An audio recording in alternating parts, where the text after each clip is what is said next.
Pessoal, nessa semana nós tivemos a quarta eliminação do Big Brother Brasil 2021. E o que é interessante, o que é importante saber desse processo? Que nessa semana, o participante que saiu da casa saiu com 99,17% de rejeição dentro do público que acompanhava o programa. E por que isso também é interessante? Porque essa mesma participante era conhecida por ações positivas, ações que eram tidas como benéficas, e ao longo da sua trajetória ela foi tida como a grande vilã do programa. Será que isso é possível também em outras situações do nosso cotidiano? Será que pessoas tidas como normais ou pessoas tidas como boas pessoas podem também fazer ações que sejam cruéis, ações que sejam consideradas como antiéticas no nosso cotidiano? Esse é o nosso tema de hoje e para conversar sobre isso eu convidei o Reinaldo Córdova lá da Espanha para te bater um papo. Segura aí que essa conversa vai ser bem legal.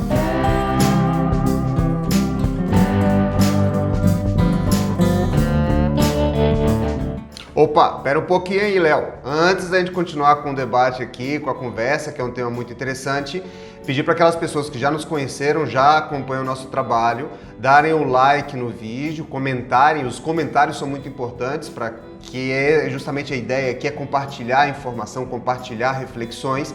Então, dá o like, comentar, curtir, acionar a campainha para receber os avisos de quando nós compartilharmos novos vídeos e, claro, difundir, compartilhar esse vídeo com os amigos, aquelas pessoas que você considerar que estejam interessadas nesse conteúdo, beleza?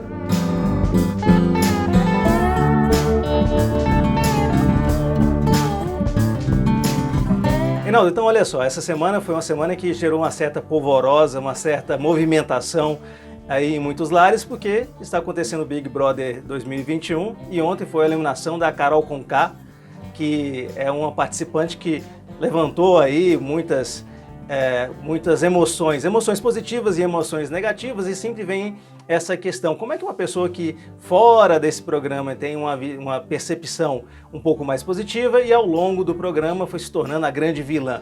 E esse tema é um tema interessante porque ele acaba casando, né, com outros temas que a gente encontra aí na dimensão política, na dimensão filosófica, na dimensão de vida. Será que pessoas comuns, tidas como pessoas boas, podem se tornar também vilãs da história da sua vida?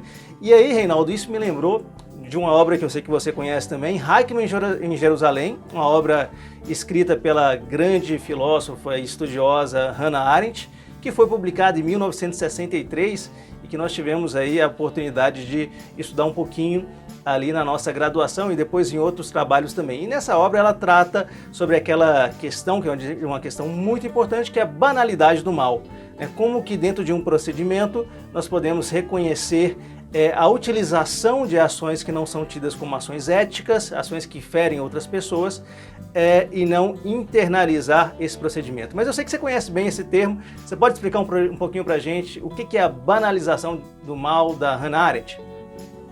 Léo, então, é interessante começar explicando que, ao ser um conceito, ele pode ser aplicado a outros fenômenos, e não só o que a Hannah Arendt trabalhou na década de 1960, que foi a partir do julgamento de um ex-membro do Partido Nazista Alemão, então do Partido Nazi, que foi o Eichmann. Então, o Eichmann, ele era um funcionário do Estado nazista, responsável por organizar as linhas ferroviárias dentro do território alemão e o território que estava invadido pelos alemães. Isso significa dizer que ele foi responsável por organizar o transporte de milhares de pessoas que eram levadas até os campos de concentração. Então ele fez parte do que foi a engrenagem do sistema que ocasionou a morte de milhares de pessoas, não apenas judeus. Então nós temos aí um número de 6 milhões de judeus que teriam sido exterminados durante o regime nazista, mas outras pessoas também foram mortas. Então, pessoas que existia um projeto, né, de eugenia, de melhoramento do grupo humano. Então, pessoas que tinham defeitos físicos, homossexuais, comunistas. Então foi uma série de pessoas que foram assassinadas nos campos de concentração e nos próprios campos de trabalhos forçados. O Eichmann, ele usou o argumento de que ele não era uma pessoa má, que na verdade ele estava simplesmente cumprindo com o seu dever como um bom funcionário público, um bom servidor público, e obedecia à ordem dos seus superiores. Então, se ele tinha culpa em alguma coisa, era de ser um funcionário exemplar. Daí a Hannah Arendt, durante o julgamento, ela estava como uma repórter, uma jornalista, mas crítica, então para gerar reportagens opinativas. Depois ela escreve o livro, que é esse que você citou, o Eichmann em Jerusalém, e ela vai criar ou vai desenvolver a ideia do conceito de banalidade do mal. É dizer, uma pessoa que dentro de uma conjuntura normal, uma pessoa que é benquista dentro do seu conjunto, da sua coletividade, da sua comunidade, essa pessoa poderia gerar atos absurdamente cruéis, nefastos e ocasionar o dano ou danos a outros grupos e ainda assim não perceber ou não identificar-se, né, como se estivesse gerando mal a outros. Então isso seria a banalidade do mal. E algo que me parece muito interessante na obra da Hannah Arendt, quando ela está analisando essa questão, é dizer, o Eichmann, ele é um exemplo apenas. Ele não é o responsável pelo mal. Mas é bem interessante porque ela diz assim, qualquer pessoa, não com essas palavras evidentemente, mas qualquer pessoa estaria passível de representar essa maldade em algum momento. Então, não apenas dentro do partido nazista, mas até no cotidiano. E ela não se exclui desse processo, né? Então, vamos colocar assim, ela fala da humanidade, ela fala da sociedade, e ela faz parte dessa sociedade também. E é interessante verificar, né, Reinaldo, como que essa prática que a Hannah Arendt ela identifica, ela é vivenciada nos dias de hoje e parece que está sendo cada vez mais potencializada, né? Então a Hannah Arendt foi muito feliz quando ela percebeu que instituições como o Estado ou como outras organizações podem criar um entendimento de violência, podem burocratizar a violência e criar na dimensão dos seus executores, algo como sendo de normalidade. Ou seja, ela institucionaliza a violência e institucionalizando a violência, ela cria uns espaços de aceitação dentro do indivíduo comum. É muito interessante, porque no final das contas, o que ela coloca é que não precisa ser sádico, homicida ou portador de um problema mental para realizar ações extremamente equivocadas dentro do seu cotidiano. Isso porque você tem ali um movimento que justificaria em tese essa questão e muitas vezes esse movimento é até mesmo racional. Racional no sentido de ser uma construção que na nossa razão encontra algum sentido, mas que na verdade é uma execução muito... é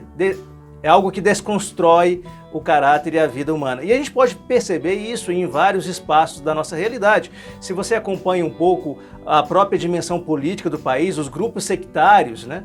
Quando você acompanha os eventos, até mesmo no nosso legislativo, você percebe que a situação de agressividade, de escalada, de desconstrução do outro, chega a um ponto, né, de inclusive ameaçar vidas e isso ser internalizado como algo dentro da normalidade. Mas é claro que não é só na política, no dia a dia você percebe isso também. Não sei se você acompanha, Reinaldo, nós tivemos um caso aqui no Brasil de um grupo de motociclismo onde um dos seus membros foi torturado porque ele questionou a liderança desse grupo. E, bem, quando o torturador foi preso, chegou a ser preso, né? Ele comentou que fazia aquilo em função das regras do grupo, em função de uma ordem que é uma ordem direta. Então, em vários espaços você encontra a replicação desse sentimento, desse mecanismo de banalização do mal no nosso cotidiano e em tempos atuais. Eu não sei se isso faz sentido para você, se você encontra isso também. Olha, Léo, faz muito sentido, ainda mais que nós estamos aqui pautando a nossa conversa a partir da obra da Hannah Arendt, né? E como eu tinha dito antes, ela diz que não precisa ser uma pessoa identificada por todos, apesar disso não existir, como um ser maligno, né? Então, nós gostaríamos, né, de ver o mundo a partir de branco ou negro, né? Então, a gente acha que... Vou pegar um personagem bem antigo para fazer uma brincadeira. Então, o mundo não está feito de entre He-Man e esqueleto, não. Então, o mundo ele está cheio de matizes. Existe entre o branco e o negro, existem uma infinidade de cores. O que isso significa? Significa dizer que esse maniqueísmo, que é muito, muito importante, é muito fácil de ser identificado na literatura, nos romances, na vida real não existe, não funciona dessa maneira. Então, você pode ter pessoas super malévolas na história, como Joseph Stalin, como Adolf Hitler, como Mao Zedong, como o general Ustra, o coronel Ustra, né? E tantos outros que tiveram poder em suas mãos e que foram extremamente cruéis, responsáveis por torturas às pessoas. Tem um fenômeno que eu acho muito interessante, você citou o Congresso Brasileiro, a política, o cotidiano, mas tem um exemplo ocorrido há muito pouco tempo que talvez demonstre essa banalização do mal. Talvez as pessoas se lembrem dos eventos ocorridos em Ruanda, em 1994, por conta de um filme que saiu, Hotel Ruanda. E é muito interessante e nefasto e cruel você escutar os relatos, né? De como as pessoas podem abandonar uma noção de respeito ao outro, de civilidade, por uma ideologia, por uma ideia que foi inculcada na cabeça delas. E é mais ou menos isso que acontece na Alemanha, mas em Ruanda chegou a um nível que as pessoas matavam seus próprios vizinhos a machadada, com facões. Então, eu sei que é duro o relato, mas eu vou contar algo que foi verificado por um autor espanhol que esteve em Ruanda para investigar o caso. Ele diz que as crianças, algumas mulheres eram assassinadas Perdão, o exemplo não seria das mulheres assassinadas, que muitas foram assassinadas, mas que as crianças eram assassinadas e as mães eram obrigadas a comer o corpo do próprio filho, na frente dos outros filhos para salvá-los. Então, perceba que perde qualquer noção de civilidade, de respeito ao outro, né? E isso que significa que é nos extremos? Não. Todos nós, segundo a Hannah Arendt, estaríamos sujeitos a uma situação em que poderíamos suspender as normativas, o respeito ao outro, a partir do momento que nós deixássemos de considerar que o outro é pessoa, que o outro é ser humano, que o outro é igual a mim, por uma ideia, por uma ideologia, por uma crença, etc. Então, muitas vezes a gente pode ver isso dentro do parlamento, que as pessoas entram num nível de descontrole e de desrespeito com o seu semelhante, que beira a irracionalidade. Então, aí pode depois virar e falar como Eichmann dizia, que ele era apenas um funcionário. Então, como a gente aqui trabalha muito com a ideia de projeto de vida, de existência, é tomar muito cuidado para que nós nos vigiemos e tenhamos um autocontrole para sabermos separar o que é a ideologia nefasta do nosso cotidiano, que é pensar o bem para nós e para os demais. Reinaldo, é bem interessante, eu acho que até para exemplificar um pouquinho essa situação, seria interessante quem está nos ouvindo entender como é que a Hannah Arendt ela construiu esse conceito. Você já deu um pouquinho dessa deixa na sua fala, né? Então, na verdade, a Hannah Arendt foi fazer foi fazer o acompanhamento do julgamento de Eichmann em Jerusalém. Eichmann foi preso em Buenos Aires pelo Mossad depois do evento da Segunda Guerra Mundial e ele foi acusado de crimes contra a humanidade, justamente por aquilo que você comentou, ser o conceptor da logística de assassinato do Holocausto. E é interessante, a Hannah Arendt no livro ela aborda o seguinte, qual que era a figura que a gente imagina de um tenente-coronel da SS que foi o conceptor da logística da morte. A gente imagina que seja o arquétipo da maldade, a gente imagina que seja um monstro naquilo. E de repente entra uma pessoa um pouco mais baixa do que o padrão, talvez, alemão, 1,76 m, careca, barrigudo, um homem que parece ser simples e humilde, e na fala dele ele coloca o seguinte: olha, eu nunca tirei nenhuma vida durante a minha existência. Eu fui um grande gestor, eu fui um grande participante do meu partido e eu fiz exatamente o que me mandaram e eu fiz isso com muito trabalho, com muita entrega. Eu deveria ser premiado, eu deveria receber uma medalha por isso, não pagar por isso. Então, a Hannah Arendt comenta, e é fácil da gente entender, às vezes ele se entendia mesmo como uma vítima do processo. Às vezes ele não percebia a maldade que ele tinha impetrado que ele tinha colocado na vida de dezenas de milhares de pessoas. E essa construção mental que impede a pessoa de enxergar o mal que ela está fazendo e que é direcionado por uma instituição, por uma ideologia, por um pensamento, é o que a gente entende como uma banalidade do mal. E a gente percebe essa banalidade do mal a todo momento em coisas cotidianas, onde nós compramos um discurso que muitas vezes parece fazer sentido, mas que a gente não critica, que a gente não analisa. É perigoso que a gente também passe a realizar o mal de forma inconsciente, né, de forma a banalizar questões que são muito importantes, né? Quando a gente fala em agredir uma pessoa, quando a gente fala de tirar uma vida, quando a gente fala em realizar uma série de ações, até em alguma medida essa ideia de cancelamento que existe hoje no mundo, se você banaliza o impacto que isso vai ter na vida das pessoas, você pode estar, inclusive, se utilizando, vivenciando essa ideia da banalidade do mal. E eu acho interessante o que você comenta sobre todo o processo, né, do julgamento que foi acompanhado, e a própria Hannah Arendt comenta no julgamento do Eichmann que ele já chegou condenado. Então, quer dizer, a banalidade do mal não era só pelo fato do Eichmann, não. Os próprios juízes, se eles já começam um processo condenando o réu, então existe uma maldade por trás de todo esse processo. E eu acho a Hannah Arendt ela foi boicotada, ela era judia e ela foi boicotada pelos próprios judeus, porque ela apontava que dentro dos grupos que houve durante o regime nazista, judeus, não nessa obra, em outra, que houve entre os judeus colaboradores dos nazistas. Só que para a comunidade judaica isso seria um absurdo divulgar isso, porque perderia aquela noção de que eles foram apenas vítimas, mas eles também foram algozes, né? E isso é interessante perceber, que os judeus que foram vítimas durante o regime nazista, anos depois, quando eles recebem o Estado de Israel, eles impetram contra os povos palestinos uma crueldade tremenda.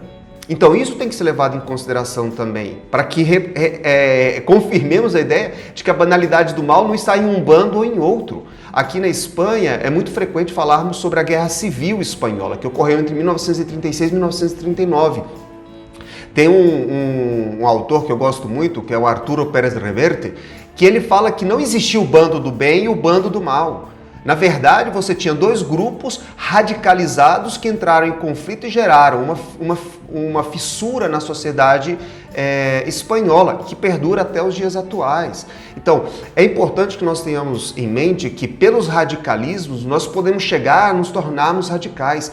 Eliminarmos, boicotarmos, destruirmos o outro, apesar do outro ser um semelhante, com argumentos religiosos, inclusive. Quantas pessoas foram assassinadas ao longo da história por radicalismos religiosos? Agora, podemos observar também quantas vezes as religiões defendem a morte. Pouquíssimas, mas as pessoas levam isso com a mensagem de que tenho que defender a minha fé. Então, isso tem que servir para nós de exemplo, né? Como modelo, para que nós não entremos nesse radicalismo. Reinaldo, é isso aí. Eu espero que essa nossa conversa também ajude aos nossos ouvintes a pensar um pouquinho sobre essas questões. Quem está ouvindo para a gente agora, que quiser conhecer um pouquinho mais, a gente vai deixar o link aqui para uma síntese do livro da Hannah Arendt, um endereço para você conhecer o livro da Hannah Arendt, Eichmann em Jerusalém. E, por favor, comente.